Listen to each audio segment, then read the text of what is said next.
infância não havia incêndios florestais.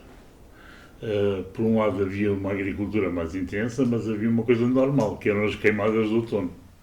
Lembro-me muito bem, miúdo, quando chegávamos ao fim de setembro, princípio de outubro, com as primeiras chuvas começavam as queimadas. E isso estava muito dependente da agricultura, quer da cultura dos cereais, que era pobre, e que naquela região era sobretudo centeio, numa outra terra melhor, o trigo, mas eu diria que principalmente por causa do pastoreio, porque o fogo é um elemento fundamental para renovar a pastagem, e era um uso tradicional. Era inclusive hábito que os agricultores, a minha região, a região de Castelo Vide, embora seja Alentejo, é já uma transição para a beira e, portanto, é uma área onde a propriedade é mais pequena do que Porto Alegre para sul. E era habitual que os pequenos agricultores se entreajudassem, pedissem aos vizinhos que os ajudassem, então reuniam-se, iam fazer o fogo numa propriedade, depois no dia seguinte os 10 iam ajudar os outros na propriedade ao lado. Mas naquela altura as queimadas eram uma coisa que a gente via fumo e nem alterava. Já está mais uma queimada.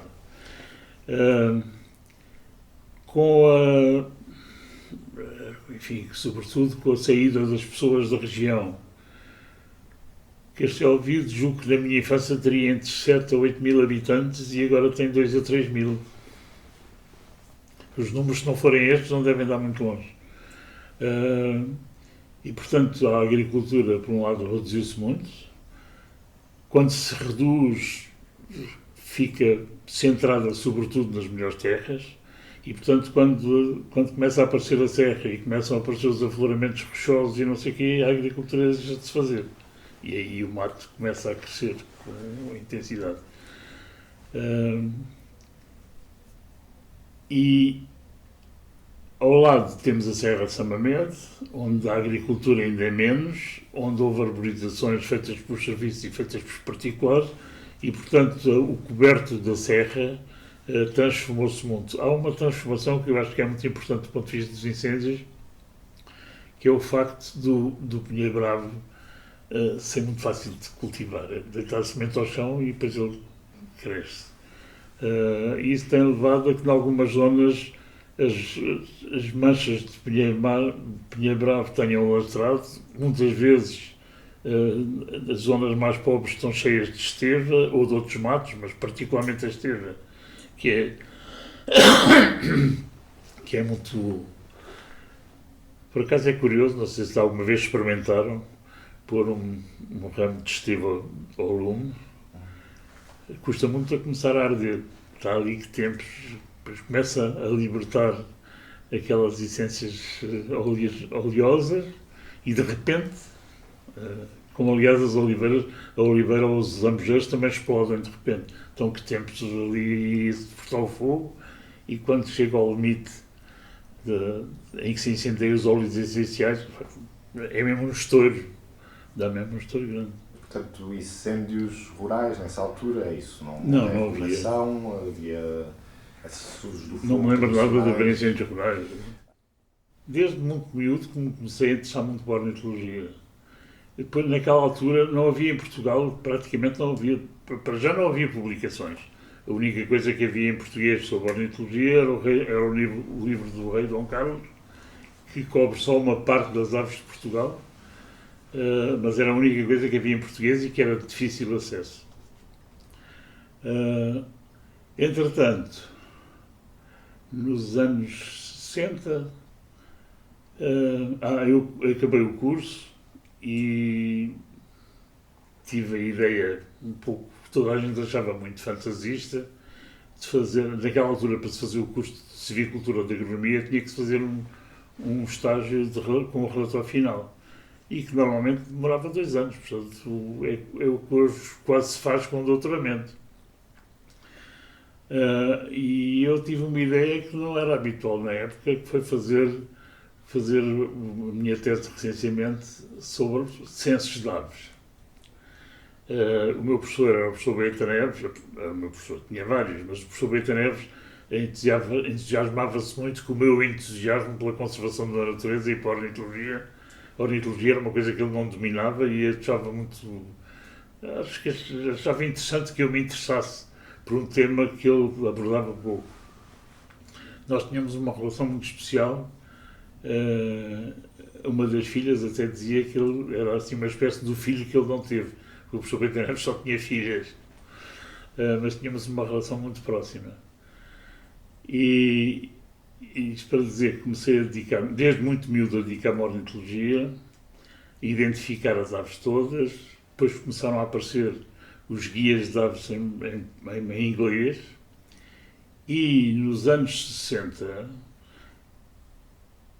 eu no segundo ano de agronomia, em 1962, chumbei. Foi o ano das greves, foi o único chumbo da minha vida. Mas não tivemos aulas até maio, de maneira que a época de exames foi mesmo uma catástrofe. Mas a minha mãe tinha ficado viúva com 38 anos e eu tive uma certa vergonha e disse: então anda a tua mãe a trabalhar para estudar e tu andas aqui em greves, não pode ser. Então fui bater à porta dos serviços florestais e arranjei lá emprego. O diretor dos serviços florestais, de quem depois me tornei, dos serviços de caça nos serviços florestais, de quem depois me tornei muito amigo, o engenheiro Saldanha Lopes, ele próprio interessava-se por aves. E naquela altura havia nos jornais uma secção que se chamava O Voo das Aves. O Sr. Manuel Francisco, em Oliveira das Meias, apanhou um tordo com uma anilha de Helgoland. E então o que é que foi a minha função quando fui para os serviços florestais? Foi recolher essas notícias todas, pôr-me em contacto com a pessoa, pedir-lhe a anilha, mandar a anilha para a estação de anilhagem, que normalmente mandava de lá a resposta, dizia em que dia é que a ave tinha sido anilhada e onde. Eu depois mandava um postal à pessoa, com o mapa da Europa, com a rota entre o local onde a ave tinha sido anilhada e a povoação que tinha sido apanhada cá. Isso foi... foi o meu início nos serviços florestais, onde fiz um sistema de avaliação das migrações com fichas perfuradas. Depois entusiasmei-me pelo tema e perguntei ao professor Bento Neves. Ele ao princípio achou estranho, mas o que é que você vai propor e tal? E isto foi, lembro-me muito bem numa aula, eu acho que ele estava disposto a dizer-me que não, porque foi numa das últimas aulas em que ele trazia uma lista com os temas sobre os quais nós podíamos fazer trabalhos finais. E eu disse: professor, lá atrás, professor, e eu posso eu escolher o tema? E o senhor aluno acha que nesta altura já está capaz? Mas já agora diga lá, que tema é que o senhor queria escolher e tal. Sr. professor, eu queria fazer uma coisa sobre migração das aves. Sobre migração das aves. É assim, professor, puxei tinha um molho de separatas assim, e eu vejo lá e disse: muito bem, sim senhora, então, faça lá. E fiz esse trabalho para o qual ele depois deu 19 valores, porque eu fiquei muito, muito babado. E pronto, é um pouco o meu início. O fogo surge de uma maneira muito diferente. Nos serviços florestais eu era normalmente incumbido de contactar as pessoas de língua inglesa que vinham a Portugal. O que eu gostava imenso, porque através dessa função conheci uma data de gente interessante. Fiquei amigo de alguns. O primeiro de quem fiquei amigo e que acompanhei durante um mês e tal no norte de Portugal foi o professor David Klein, que era professor de Ecologia na Universidade de Fairbanks. E um dia estávamos, salvo erro, no Soajo, uma tarde de setembro, daquelas muito bonitas, com um sol poente, e estávamos a observar as vacas, as pessoas no campo e tal, e havia uma queimada. E eu voltei-me para o Klein e disse: sabe, só é pena que eles queimem tanto. Ele olhou para mim e disse: tanto? Tu achas que se eles queimassem mais sobreviviam? Foi na cabeça de um civicultor português.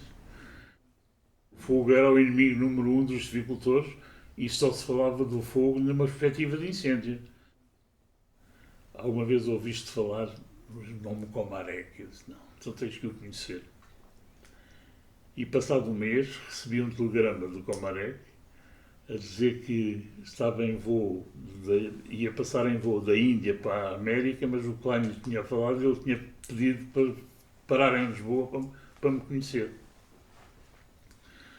E então fui ter com ele ao hotel. Ele nunca era ele sozinho, era ele e ela, ele e a Betty. Como eu vos disse há pouco, a gente perguntava-lhe a idade, eles diziam 140 anos. Portanto, naquela altura, para vos dar a ideia, que naquela altura eles tinham 70 anos.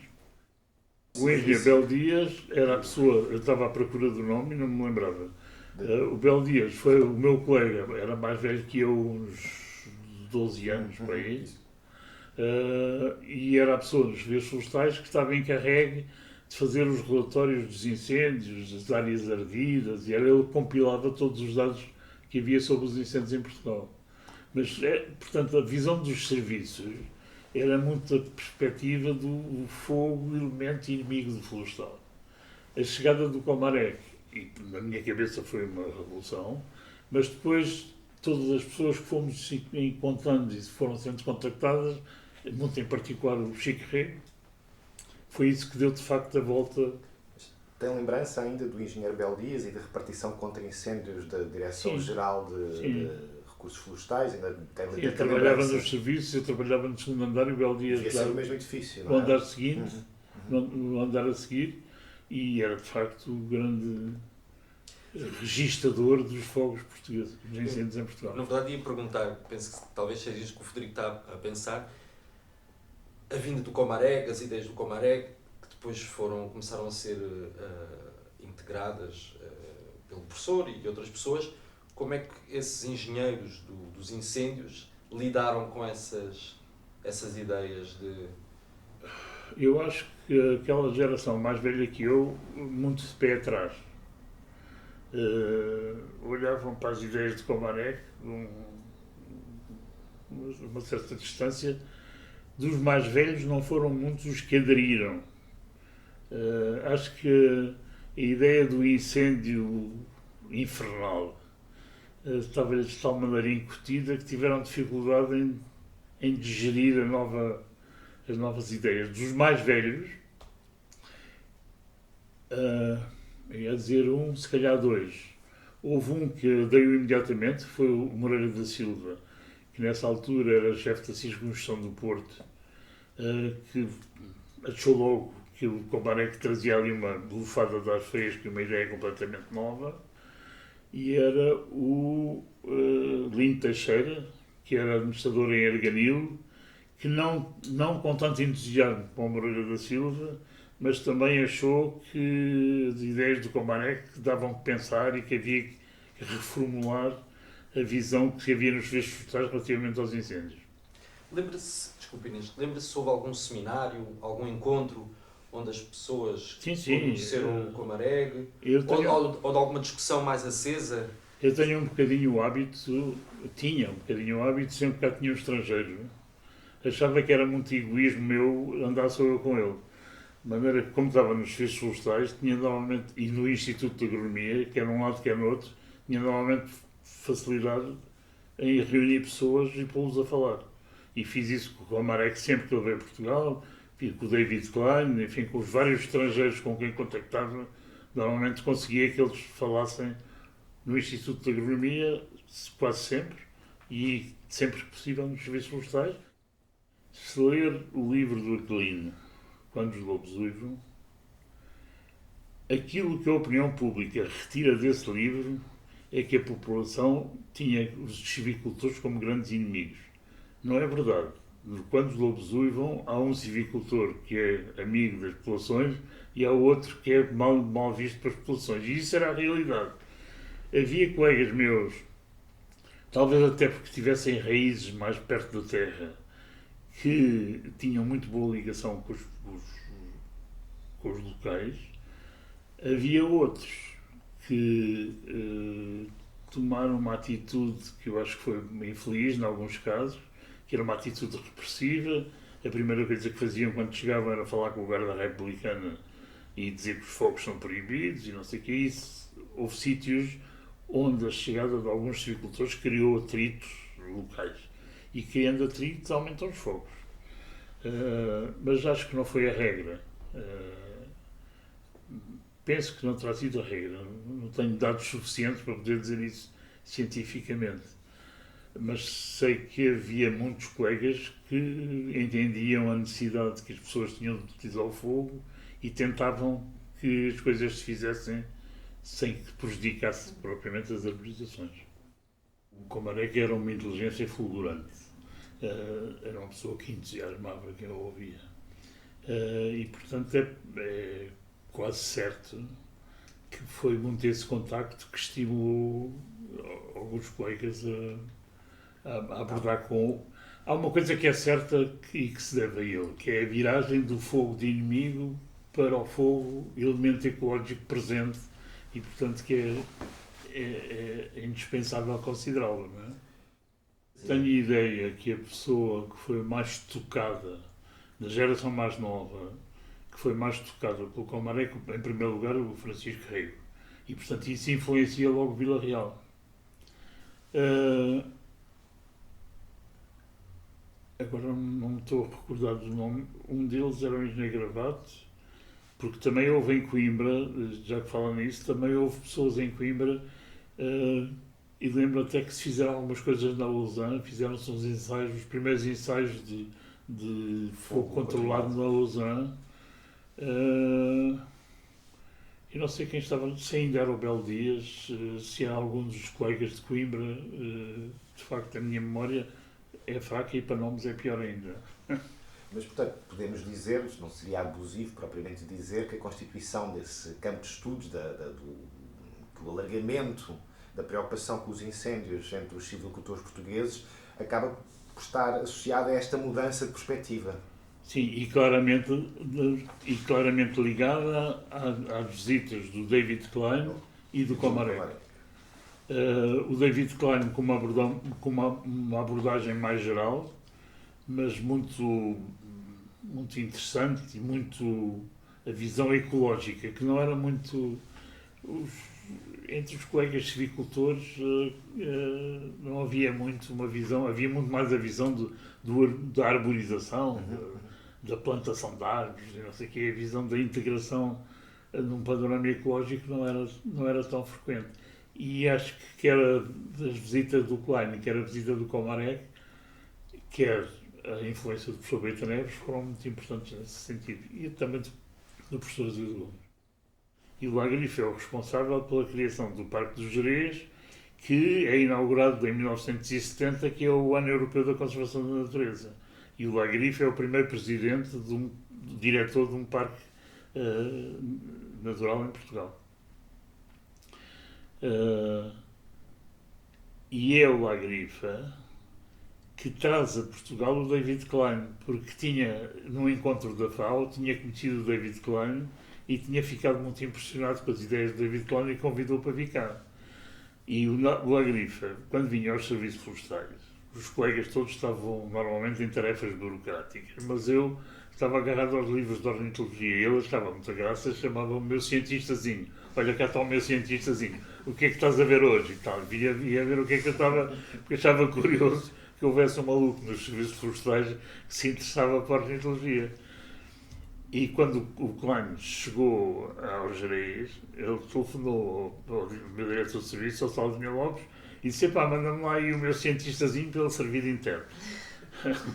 E eu fui para os Gerês, serviço interno ao Klein, e que, entretanto, contactávamos as populações locais e os colegas e não sei o quê, e eu fazia a tradução simultânea. O Lagrife conheceu num congresso qualquer sobre parques ou não sei o quê e convidou-o para vir cá. O parque tinha sido criado há pouco tempo e o cientistazinho foi servido interno. Acho que foi em 69 que o Lagrife Mendes esteve nos Estados Unidos a fazer uns cursos e terá conhecido o Klein, não é? Sim. Sorte a minha, porque fiquei com um grande amigo, com dois grandes amigos. O Klein depois disse: tens que conhecer o Comarec, e portanto foi... Está feita a sequência, está recuperada. E depois dessa vez que teve com o Comarec, depois ele voltou mais tarde para fazer este trabalho. E que fez ele voltou várias vezes, não sei precisar quantas, mas eu julgo que ele terá vindo umas 5 vezes a Portugal. Sempre que pude, ou ele sempre podia, quando havia uma bolsa qualquer internacional ou nacional que permitia a vinda dele, a gente arranjou a maneira de ele cá vir. Eu nunca ele veio cá 5 vezes. Ele dizia muito isso, tinha sido os mais velhos de certeza que sabem, vão aprender com eles como é que devem fazer. É uma coisa que o Comaré que chamava muita atenção. De eu sei como se faz na minha terra. Mas aqui a vossa vegetação é diferente. Vocês têm que aprender a fazer com a vossa vegetação. E com as vossas épocas do ano. Por exemplo, eu fiz queimadas com ele na Geórgia e eles, em março, assim que as chuvas acabavam e começava a primavera, eles faziam as queimadas quase todas em março. Mas ele aqui aconselhava-nos a fazer sobretudo as queimadas de outono, porque as queimadas aqui da primavera, se fazem fora da época, matam as plantas que já estão a nascer. E as queimadas de primavera podem fazer, em Portugal, podem fazer rarear a variedade de várias espécies vegetais. E ele aconselhava-nos a queimar em outubro. Tenho uma experiência um bocadinho anedótica, que era o meu colega Lino Teixeira, que era administrador florestal em Erganil. E eu, quando o Comaré que vinha, ou o Kleins, chamava as pessoas e tentava juntá-los a vários sítios. E um dia reunimos vários colegas em Mafra, entre os quais estava o Lino Teixeira. Fomos todos para o campo. O Lino Teixeira estava com os sapatinhos de cidade engraxados e vinha com muito cuidado com o Comaré. Ou a Betty, um deles, ficou para trás para o fotografar, porque a volta que não volta ia limpar os sapatos. E ela achava muita graça, quis ficar com o registro do silvicultor no campo a limpar os sapatos, não eram de verniz. Isso na tapada, não é? Na tapada de Mafra. E então o grupo ia para a frente, atrás do Comaré e da Betty, e o Lino estava a chuviscar. E eu disse à Betty, mas mostra-nos como é que se usa a drip torch. E ele disse, mas está a chover? Não, ponha só um bocadinho para eles verem. Faça a Betty para eles verem. E ela fez-se uma linha de fogo, claro que ardeu um pouco cheio e tal. Foi tudo para a frente. O Lino Teixeira ficou para trás. Quando ele ficou para trás, eu olhei para ele. Então, olha, o Lino Teixeira estava a chuviscar, mas ficaram umas chamazinhas assim. O Lino Teixeira estava com medo de fazer um incêndio e foi apagar, não fosse Mafra arder. De facto, a concepção que tínhamos nos serviços florestais do fogo era assim uma coisa... Mas verdadeiramente nunca se impôs ao longo dos últimos, mesmo já depois disso, a percepção que temos, pelo menos, é que, embora esteja recorrentemente na ordem do dia a ideia do fogo... Quando diz não se impôs, o uso do fogo controlado. Do fogo, não é? Apesar da... Eu acho que foi sobretudo o Moreira da Silva que de facto fez uso do fogo controlado. Nós fizemos em Mafra. Eu usei sempre que pude fogo em Mafra. Em Mafra havia um guarda florestal, que era o chefe dos guardas, havia 3 ou 4 guardas na Trapada de Mafra, e o mestre Oliveira era o chefe deles. E quando eu um dia cheguei ao pé do mestre Oliveira e disse, mestre, vou estar aqui, o que é isso? Senhor engenheiro, é uma coisa para fazer fogo. Dentro da Tapada, os senhores, não me desgrace. Não me esqueço da frase, não me desgrace. E disse, não, mestre, vai ver que isto até é bom.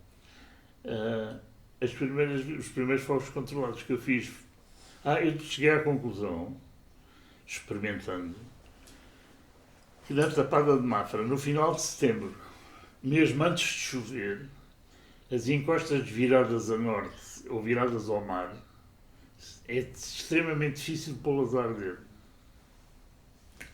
O que para o mestre Oliveira foi uma surpresa.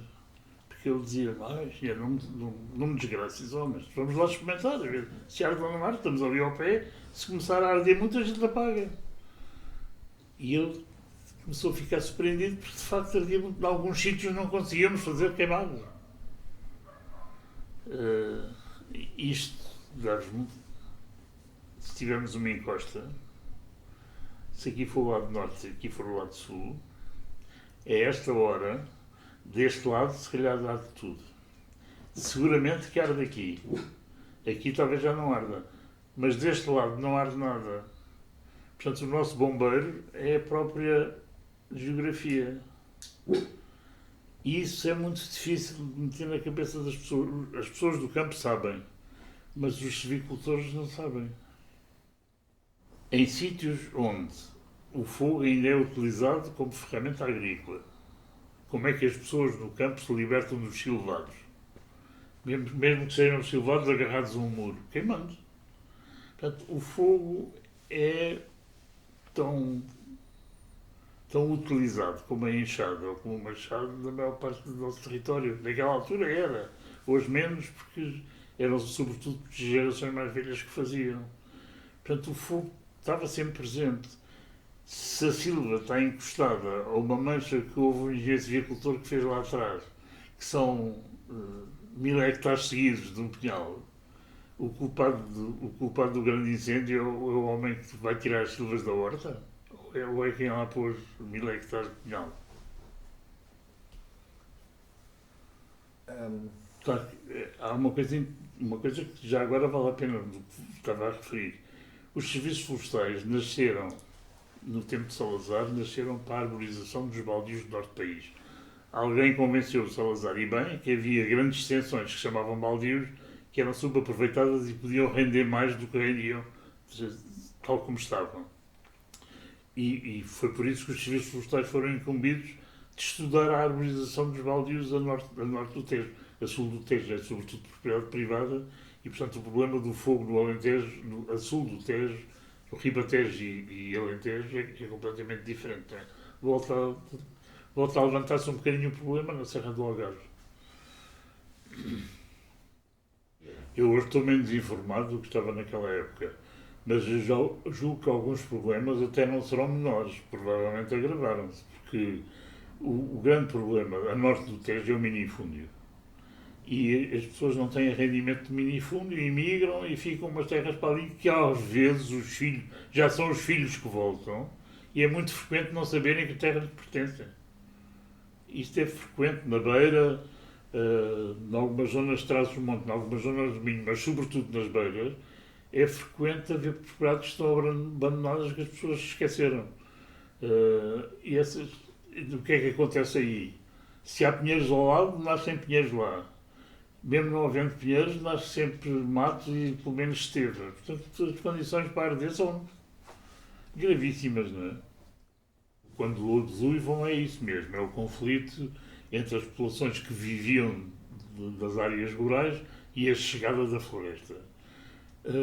Hoje em dia penso que já não tem nada a ver, a maior parte das populações migraram, portanto hoje é muito mais um problema de abandono ligado ao minifúndio, porque quando a propriedade tem alguma dimensão, há alguém que olha por ela.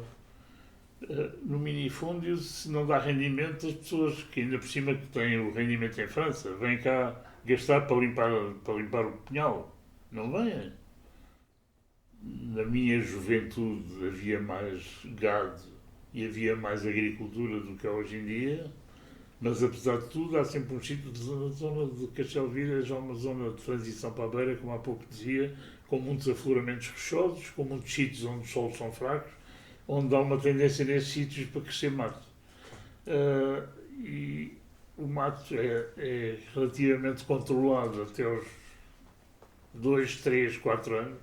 A partir daí o gado deixa de controlar e, portanto, aí é a altura em que as pessoas utilizam o fogo. E é relativamente fácil. E sobretudo naquelas zonas em que as zonas de mato são circundadas por agricultura, é relativamente fácil de fazer queimadas no outono.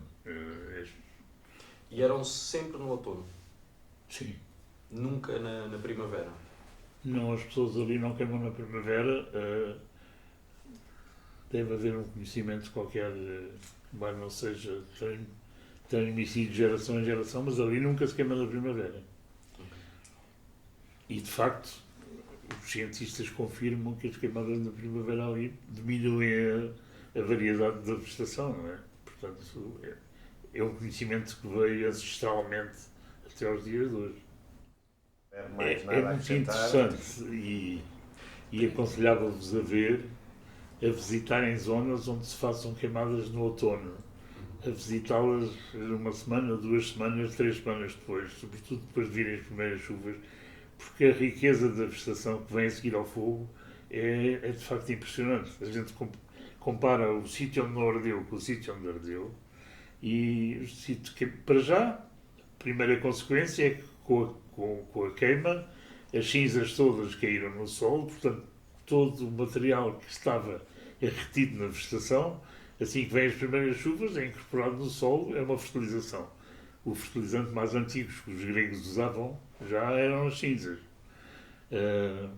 Portanto, as cinzas da própria vegetação vêm enriquecer o solo. Por outro lado, há uma alteração completa porque o que estava à sombra passa a receber luz. E a outra alteração, que é tudo quanto tinha sementes que estavam em cima, estão no chão.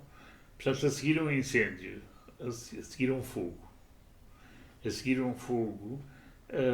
É muito interessante a gente olhar para a Terra e ver o que está a acontecer. Os primeiros a responder normalmente são os trevos. Começa a aparecer trevo em todo lado. Depois vêm as gramíneas. O que, aliás, é muito interessante porque essas gramíneas são úteis para uma queimada futura. Se não se deixar o mato chegar muito alto, as gramíneas que resultaram do fogo anterior são matéria combustível suficiente para a gente fazer progredir uma queimada ao fim de 3 ou 4 anos. Eu é que vos agradeço, porque acho que é um tema que é muito importante de levar ao público. Acho que quanto mais se levar e quanto mais se conseguir esta mudança de que o fogo é um elemento da nossa ecologia. O fogo estará sempre presente entre nós e existirá sempre, e mais, seremos completamente estúpidos se não o considerarmos como um aliado. Portanto, temos que o considerar como um aliado, como alguém diz, como inimigo é o pior dos inimigos, mas como aliado, em certas circunstâncias, é o melhor dos aliados. Encarar o fogo como um elemento que faz parte da ecologia, que faz parte do sistema e que nós podemos utilizar em nosso benefício desde que tenhamos inteligência para isso, acho fundamental.